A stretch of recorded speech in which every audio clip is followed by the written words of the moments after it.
Presidente, mga kababayan. BBM! BBM! BBM! BBM! Salamat na kami sa lahat ng inyong ginawa at alam naman natin napaka-importante na yung sektor ng social media, ng lumalabas sa internet, kayong humaharap dyan para sa amin. So thank you very much. We were able to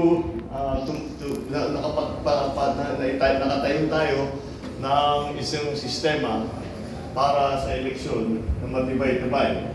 There were other elements that came into play. Siyempre, mas gusto natin, mas maganda sana. Pero, kung tutusin ninyo, in terms of the exposure, social media exposure, naihapon naman natin. So, yun ang tumawag. Yes.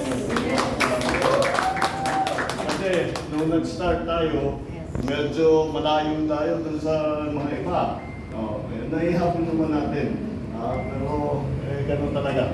Kasi pare, basta tuloy-tuloy lang. Tama naman yung ating ginagawa. Tama naman ang ating pinaninindigan. Tama naman ang ating pinatrabaho. So, yun lamang. Maraming salamat sa inyo lahat. Thank you for all your